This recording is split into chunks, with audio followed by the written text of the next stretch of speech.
Welcome to the Wellness in Asheville podcast, where we shine a light on the people, practices, and places that make this city one of the most inspiring wellness communities in the country.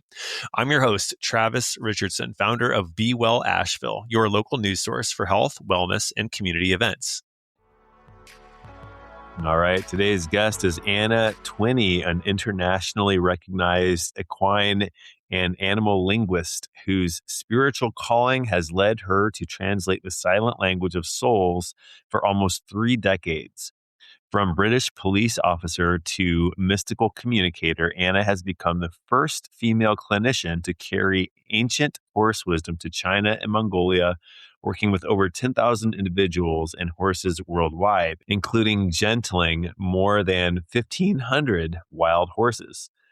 Based at Whispering Feather Farm with her Spanish Mustang soulmate Excalibur, Anna founded the Way of the Equine Warrior, where horses serve as powerful healers for veterans, at-risk youth, and survivors seeking restoration through her revolutionary Trifactor of truth approach, combining body language, telepathic connection, and divine energetic resonance.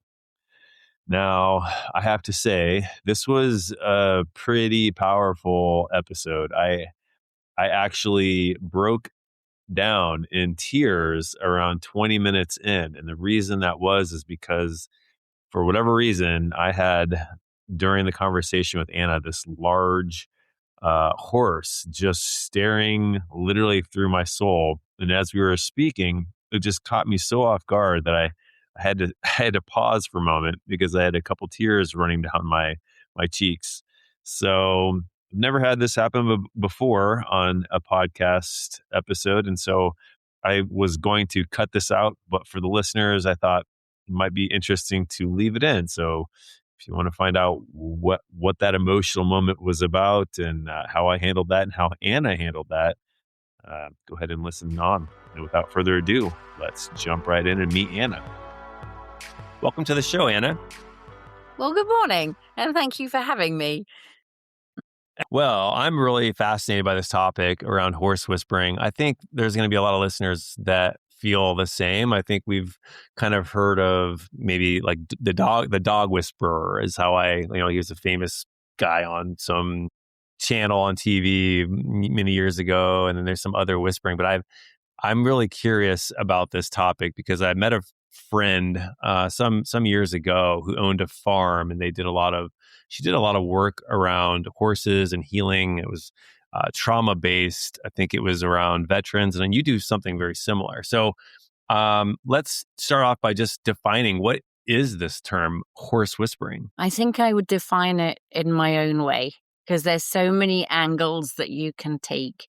And often people have said to me, when I've done animal communication or horse whispering, do they need to be near their horse, or do I need to be near their horse that I'm whispering in their ear? And it's nothing like that. It truly is about capturing the whisper. And what that might mean is it's honing in the nuances of understanding body language would be one piece. To realize that every individual, horses, dogs, cats, humans, everybody shows how they're truly feeling through their body. And with the horses, you're looking at about 93% to be body language and only 7% spoken. So horses are very quiet in nature, and you might hear a little nicker and you might hear the whinny, but as a whole, they're quiet. So they're going off of tiny things like what the eye would be saying and the intention that we carry within our eye, the mood, the emotion, intention, everything like that. They are masters at reading body language. Well, the same thing means that we could become masters reading it too, to say, let's not wait for the kick or the bite or the rushing or what people like to class as bad manners or inappropriate behavior, but instead let's look at what they're saying through their motion. And particularly for me, the eyes, because they can show sorrow, sadness, lack of understanding, grief, any emotion that we have, they have. And if you can capture that through the eyes, then you realize, yeah, that horse is in pain. And pain doesn't have to be physical. It could be emotional and mental pain, and it's going to show up somewhere. So catching the relaxation signs, catching the stress signals allows us to be horse whisperers. And in doing so, now let's flip that around, Travis. It would also mean that we're not yelling back. So we're not looking at force and violence and prodding and poking and sticks and paraphernalia, but instead we're looking at ourselves. And that's where we become the mirror for ourselves to say, what kind of horse are you attracting? What kind of problem are you attracting? What part are you playing in this individual's life to support and save and be there for them? And at the same time, what are they reflecting in you that you can become the best version of yourself and your authentic self? Hmm. The only thing I can relate to this idea of horse whispering is I'm a new-ish cat dad, and I love my little furry friends. I've been before that really wasn't into animals, but my partner had for a few years was kind of working on me to get some cats, and so we did. And we just recently, I'm sharing this because I'm going to be curious how this relates to horses, but we just recently was watching this. I think it was on Instagram or something. And of course, now I'm getting all the cat videos, which I Yes, love. of course. I'm like, serve me more of those. But they were talking about how cats only understand people as large cats. So if you want to speak cat language, you need to understand how they look at other cats. What I learned is if you close your eyes, like you blink really slowly or put your head down, it's a sign of either submission or you're not a threat. Whereas if you directly are eyeballing them and looking straight at them, that is frightening. Can be frightening, especially when you're trying to take a cat where like we've got some outdoor cats that are we'd like to take care of them, but they're so scared because they just have been traumatized or whatever. So I've been practicing this and it seems like it's working. Like the cats are they're starting to come, closer to us. They're less afraid. And with horses though, you mentioned the eyes. How it feels like for you must be very sensitive because an eye is an eye. I don't know, how much does an eye change from one moment to the next? Is it you that has changed to become more sensitive, or is it really something that the eye of a horse is doing, or is it something you're doing? Do you know what I mean? I do.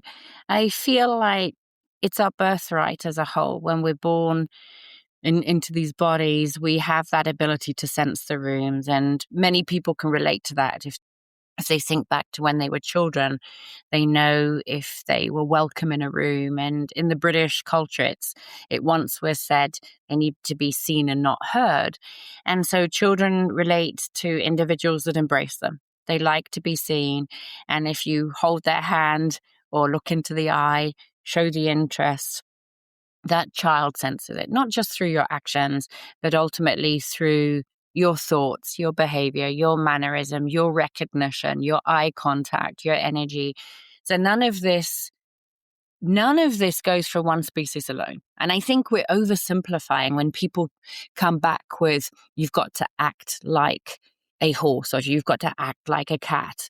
And I don't think that's true, because through animal communication, when you talk to them, I think they would think that's the most absurd thing that they've ever heard, to go, you're not a cat, you're not a horse, you're a human. And so there's certain behaviors one can adopt and adjust to, and there's certain cultures that we can learn about. And it's like me. If I went to China and Morocco and I talked natural horsemanship to these countries, and while I didn't spend weeks, months, or years learning about the culture, I learned the basics to be able to be respectful of that culture, not come in as maybe an American or Brit to go, I'm wearing what I want to wear, I'm saying what I want to say. No, I'm going to look at how you want us to behave and what's important to you for respect. And so the same happens with the horses. You're adapting and adjusting your body language to awareness. to realize if you put your eyes on eyes and you're coming forward at a great speed and you're a little bit invasive and you're very excited, that's going to set it back. That horse is going to retreat, spin, run, not want to be approached because they're very gentle as a whole. So adjusting to it to realize, drop your eyes when a horse gets eye contact with you. That's out of respect. Mm-hmm. Pause a moment when they're thinking, should I stay or should I go now? Pause. Take a deep breath to ground yourself so that you're not all over the place. Realize that they can hear your heartbeat up to 4 feet away. So if you're very excited, nervous, confused, they're going to hear that heartbeat, and they need to. They're tuned into it. They're not spoiled like us. So they don't have the distractions and they don't have the white noise, right? So they're still very connected with nature with their feet on the ground, and they could look in your eyes and go, well, you're overthinking this. Because, it's like this, Travis. If I stare at you and overstare at you, often that's a sign of somebody not being able to focus. They're going to go, oh my God, I've got to really focus because I can't focus. And they do get a little bit more intense.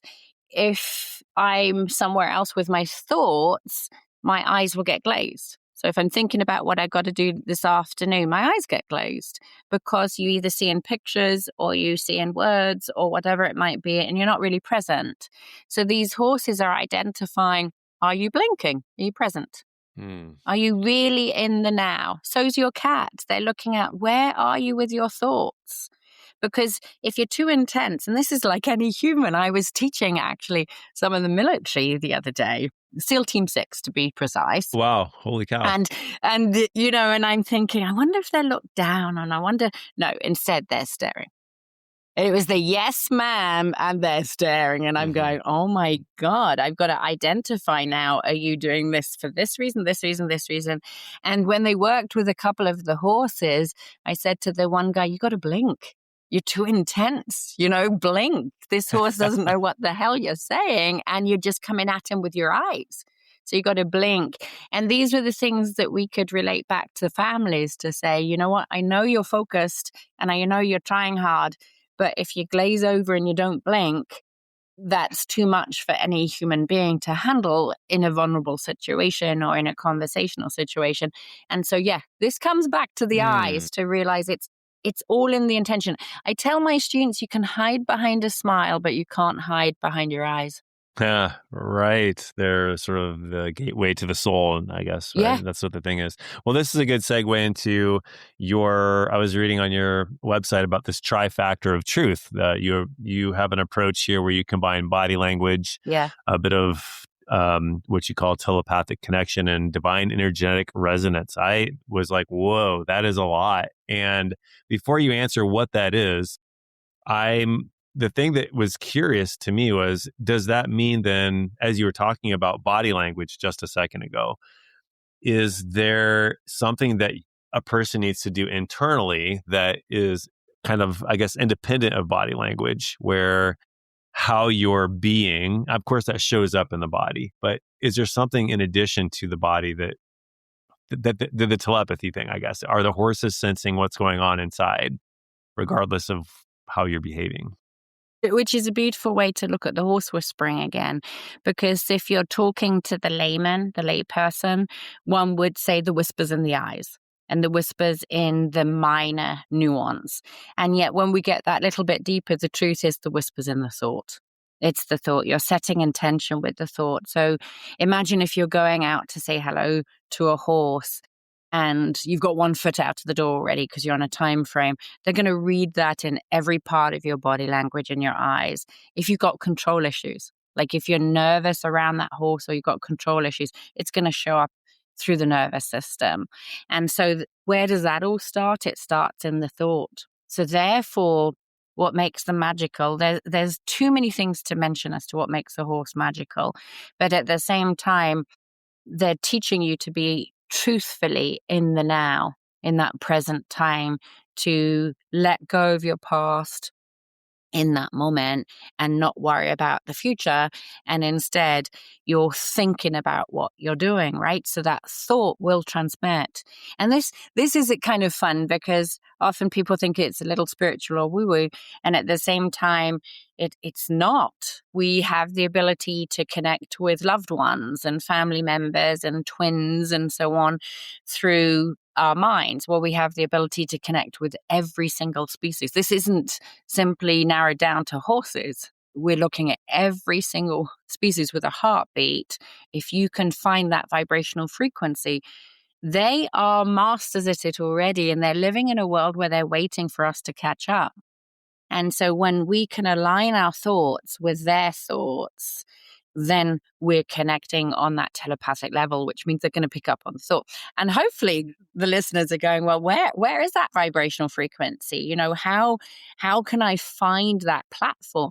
It's the same for the reptiles, the furry friends, the scaled friends. And it's called love. It's called love. You connect with your heart. You drop from your head to your heart.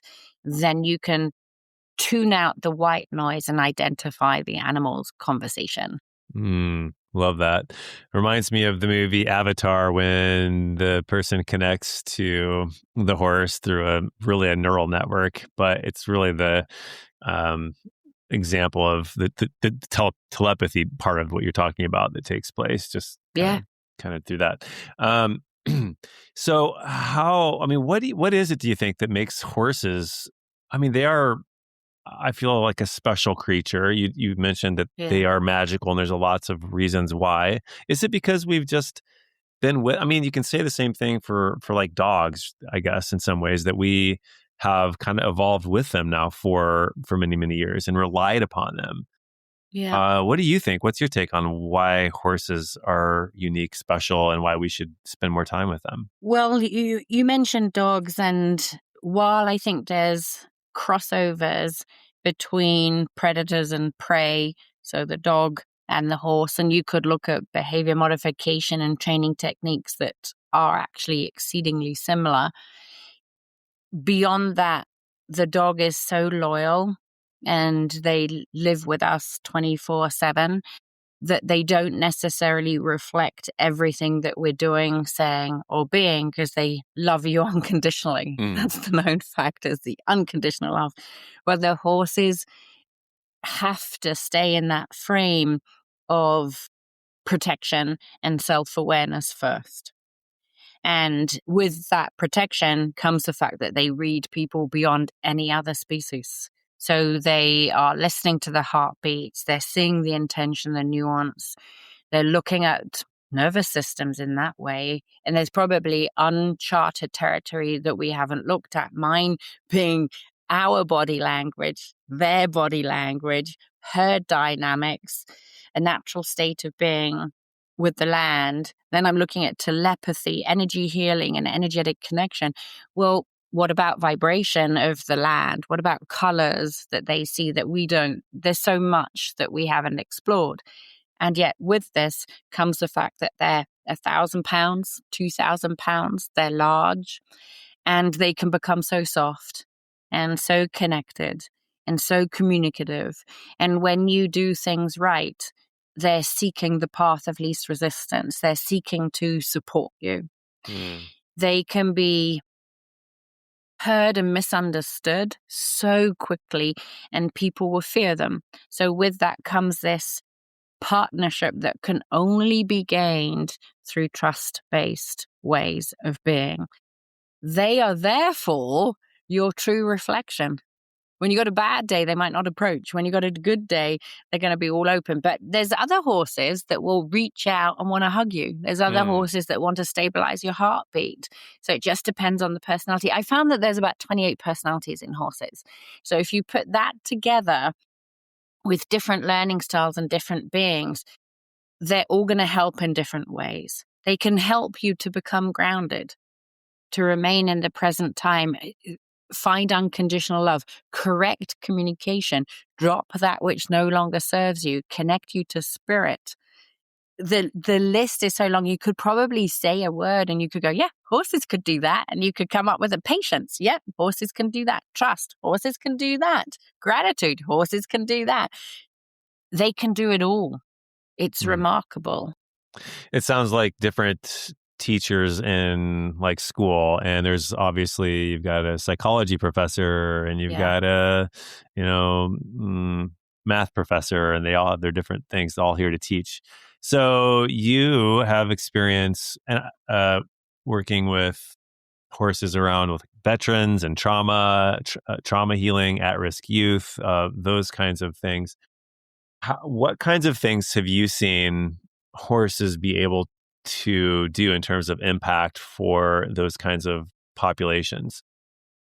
Yeah. If I think of the youth, what jumps out for me would be that they could be loved anyway. And that was huge for them to say, I'm seen and I'm being seen, no matter sexual preferences, past abuse, traumas.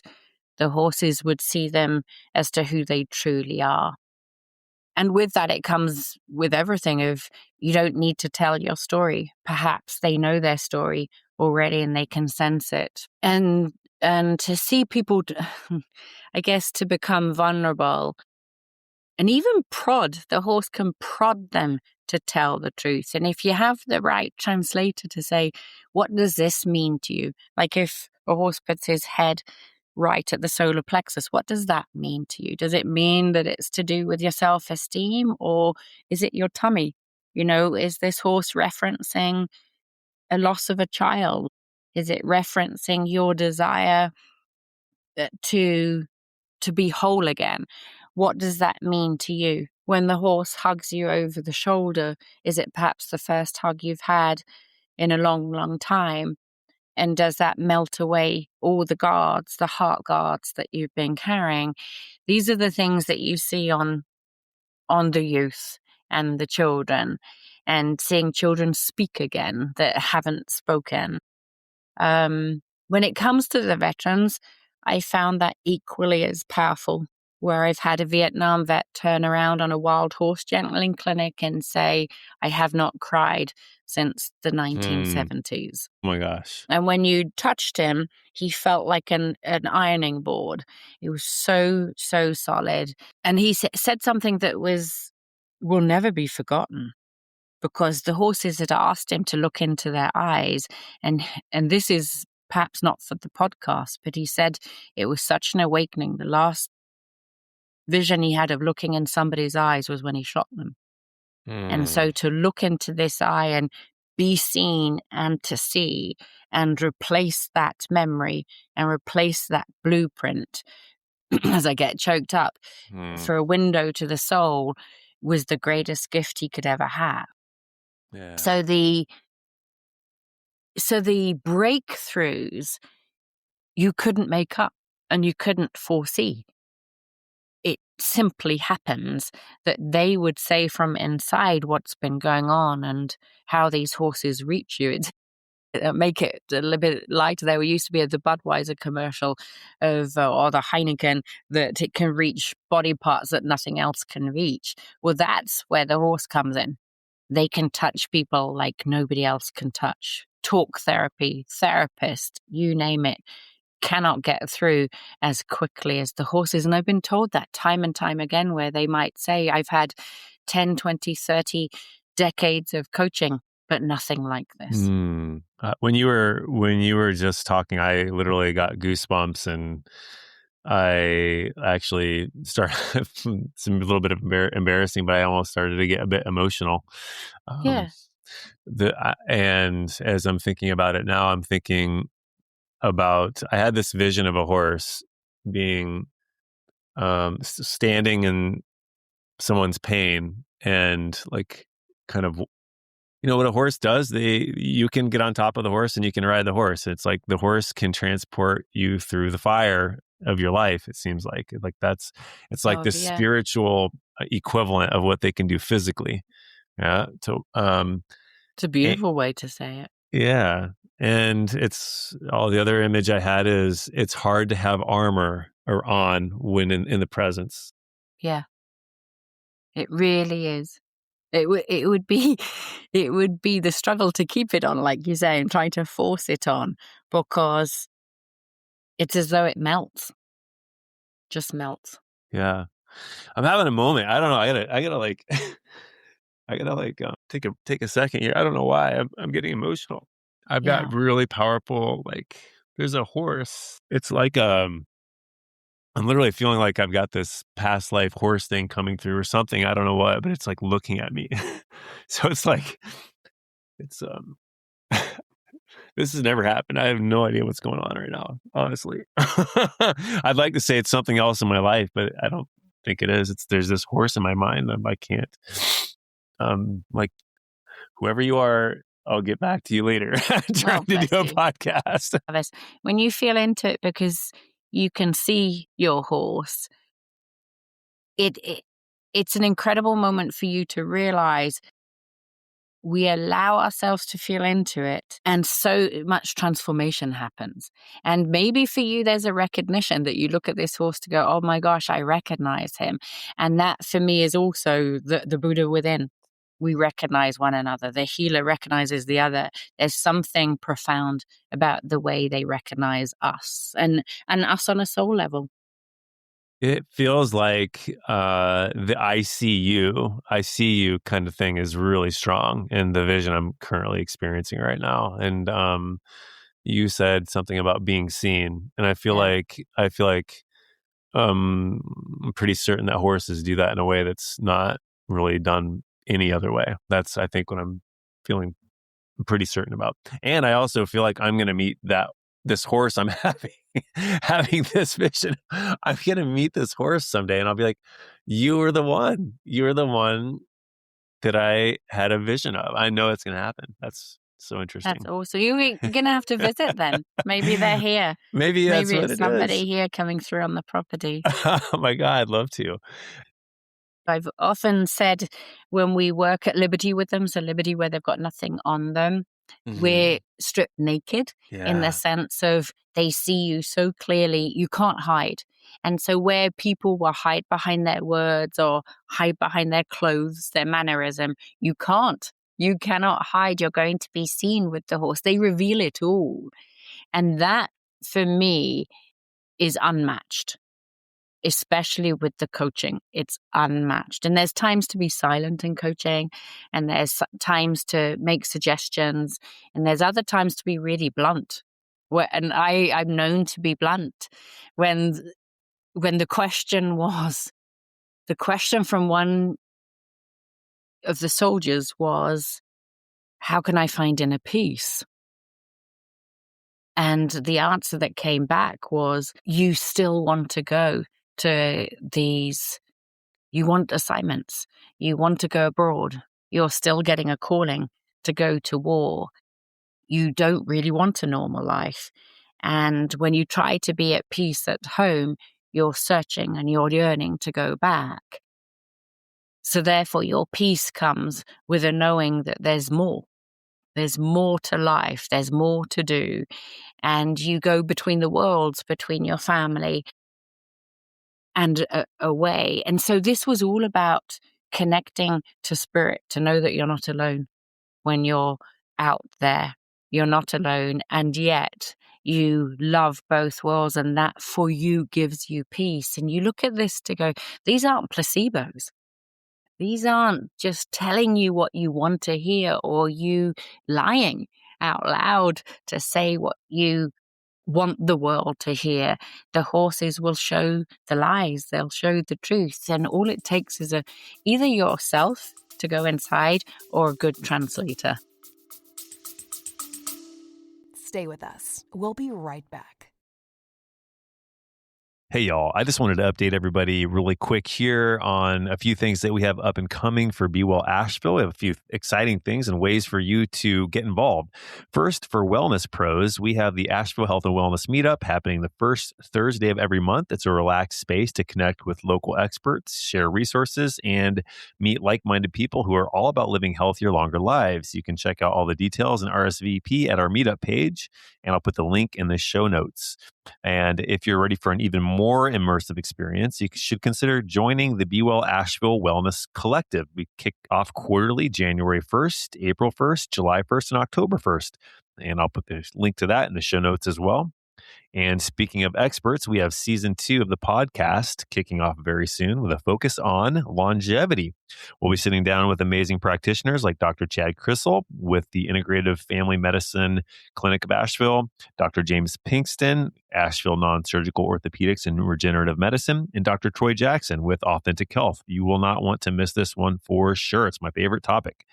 Lastly, I'm always looking to highlight community contributors for our digital wellness guide, experts that you love and trust who can contribute on a wellness topic. If you know someone who you think should be featured, drop me an email at travis@bewellasheville.com. This helps everyone discover the best local experts and resources. So whether you're connecting at a meetup, joining the collective, or sending me a recommendation, there's a way for you or someone you know to be a part of our growing wellness community. Yeah, that's so, that is, feels so true.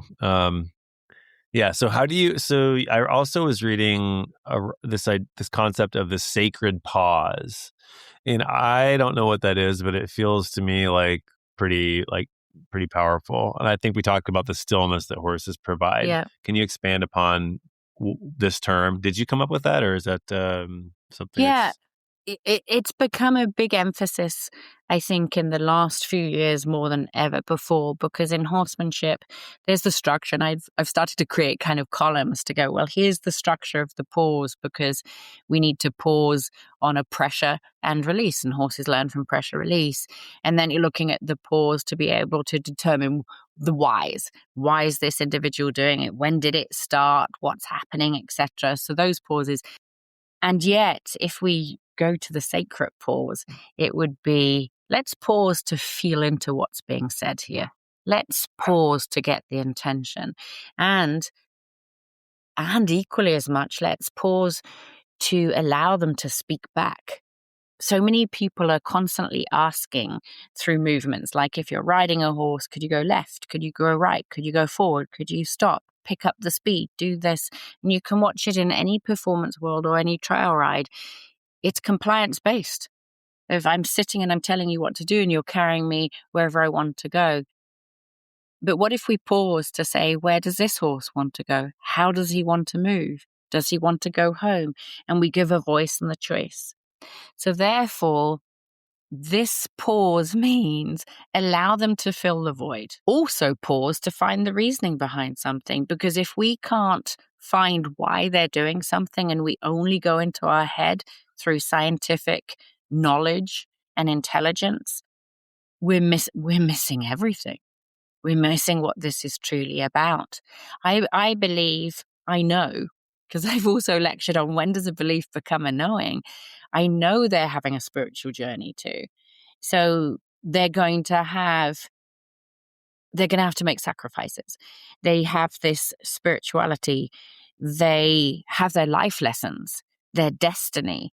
So let's pause for a minute to look at what is their destiny? What is their life lesson? And how can we change the part that we play in this? I could go on, because a lot of what I've done for 30 years is help in the rescue world, for the Mustangs, the rescues, the therapeutic riding, you name it. And you're looking at, is this individual living in their story? Is the human putting them in their story?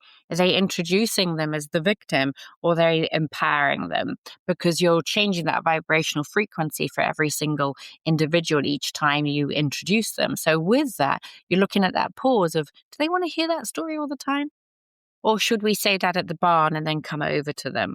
How do we move? What's our responsibility in all of this? Is it us causing them to leave? Is it us causing them to bark? Have we looked at the bits, the saddle fitting, the feed, the management, their care, their social life?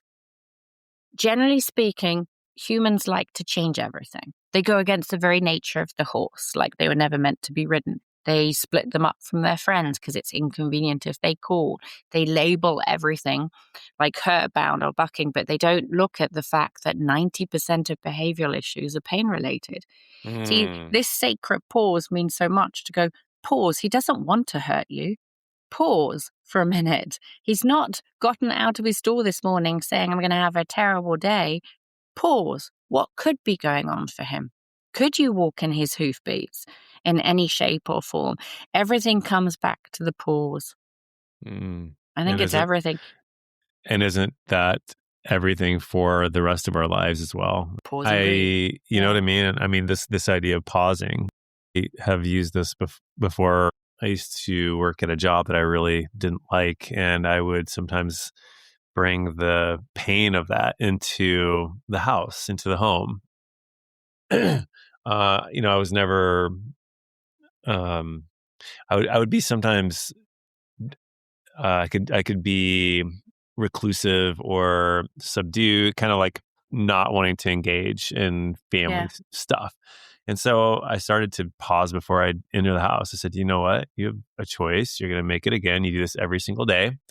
And you have a choice about how you're going to enter the house. And once I started being more conscious about it, I was able to kind of get through some of those painful time periods. I think what you're saying is essentially something that can be done. If you practice this with horses, you can and you should take it into other parts of your life. And you'd have to do what you say. Make that conscious decision. Some people will have the miracles and take them immediately home because they didn't have the awareness around it.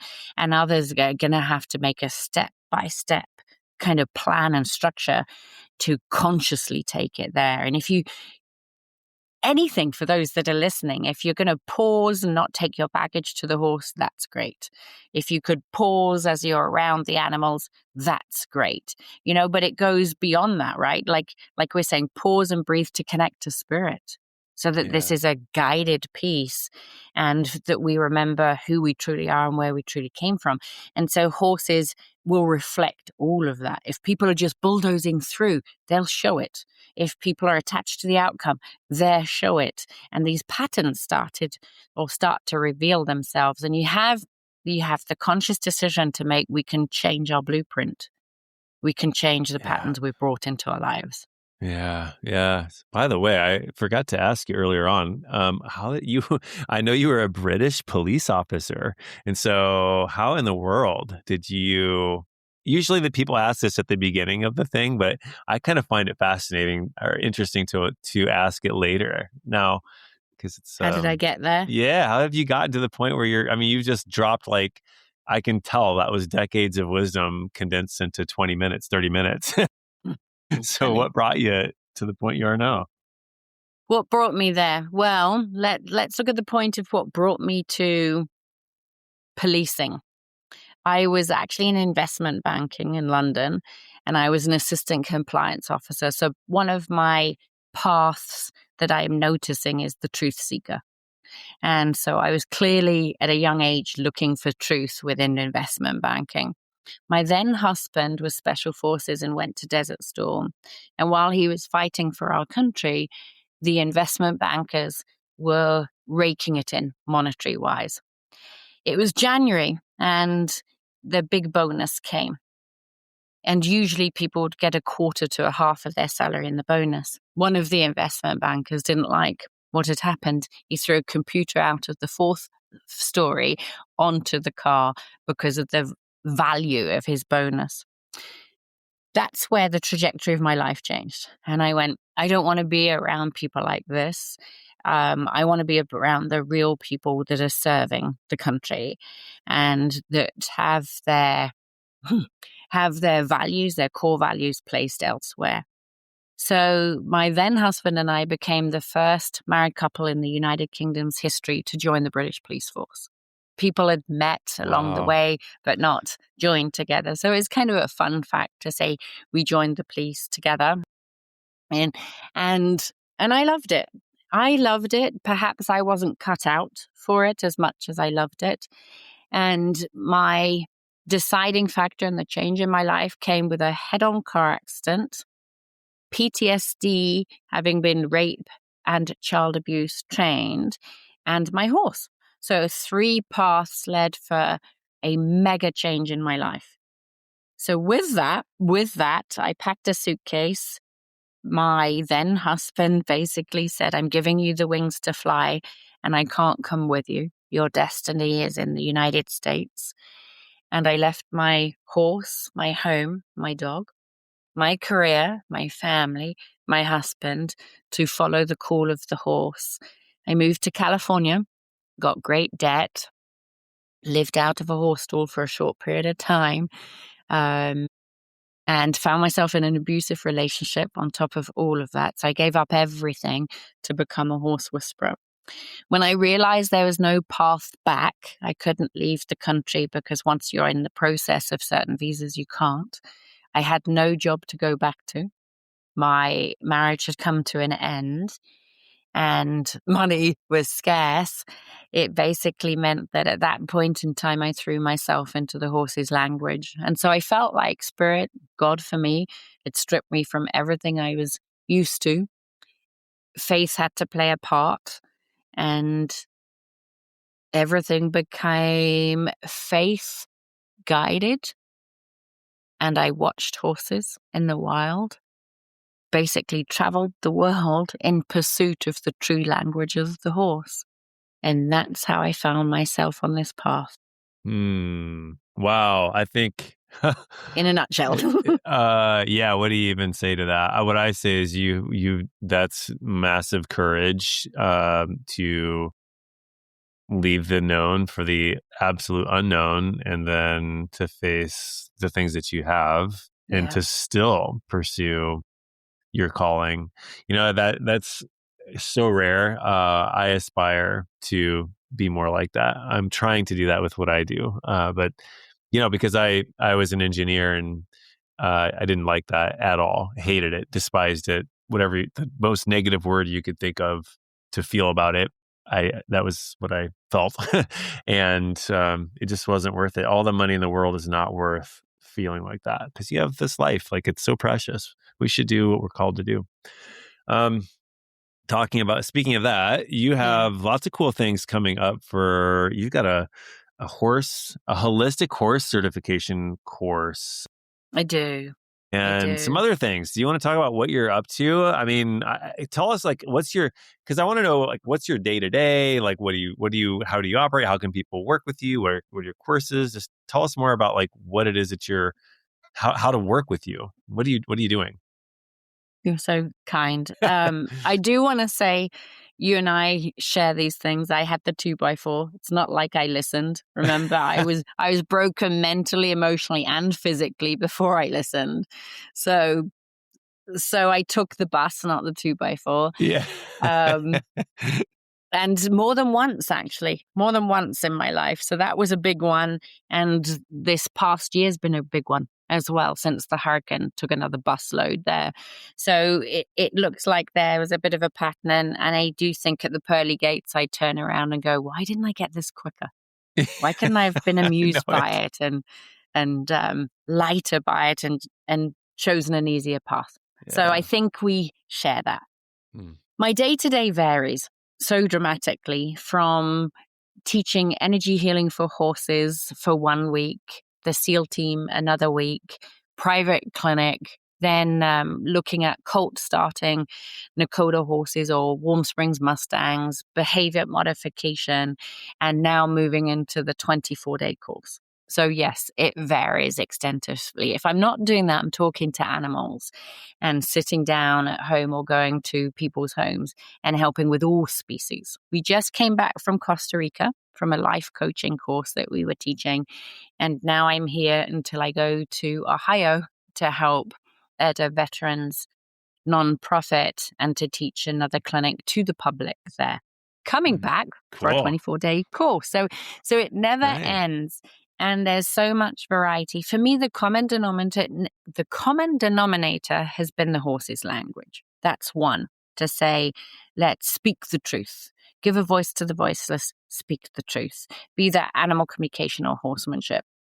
And it also goes over into the life coaching to go, let's look at the truth of what's coming on. and what's happening and what's coming up for people. So everything really leads. You said the trifactor. There's the trifactor of truth, right? To go, this is all about truth seeking. What makes life challenging is being around inauthentic people. What makes life joyous is to see the miracles and the magic. And so every day can be so different. We are home to 50 animals here at our farm in Mill Spring. And 50 animals are the ducks and the chickens and the pigs, alpacas, sheep, goats, cats, dogs, horses. So it's a beautiful place to call home. We moved here with the view that I wouldn't travel so much. And yet it seems like I still travel 5 months of the year and take the methodologies to people that can't leave their homes or can't leave their state or need to be in a certain area. So therefore, we love having courses here. Upcoming would be energy healing, Reiki. I'm a Reiki master practitioner and I love it. Every path leads back to Reiki, despite the fact that there's a beautiful soup bowl of all these healing modalities. That's mine. I have animal communication coming up as well. And I guess one of the things that we're really excited to be doing is a 3-day Navajo ceremony. And we're bringing the Navajo in from New Mexico for our property in support of those that have been through Hurricane Helene, as well as veterans and first responders. That's my passion and love alongside everything else. So lots of events coming up at the farm for people to look at. 1-day events for a holistic horse day through to 24-day event, if that's what they're seeking. If we're not working on Reach Out to Horses, then we have equinewarrior.org, and that's Way of the Equine Warrior, and that's our nonprofit. That also has 3 pillars of the nonprofit too, because it's No Horse Left Behind, Trainers Without Borders, taking it to other countries, as well as the first responder support. So I've got fingers in many, many pies. Tons of stuff to check out. And if you haven't already, you should list all these things. You should get onto the Be Well Asheville platform, put all these events out there, because if you do that, I will automatically share them on my email list, on social media. You're a podcast guest. Please make use of that, and we'll get you promoted in that way. Love to, and I need to come out and take a look. So you do love to come out. You do. You'll get on very well with us. My husband's a martial artist as well, so you have more in common with us than you perhaps realize. Well, we'll set which the would date. Be adorable to have you here. Let's set the date after this call, and I just really appreciated everything that you said today and the energy that you brought. And I just really personally want to learn more about what you do. And I can't wait to come say hi in person. Thank you for being with us today, Anna. Thank you, Travis. It's been wonderful. Thank you for embracing.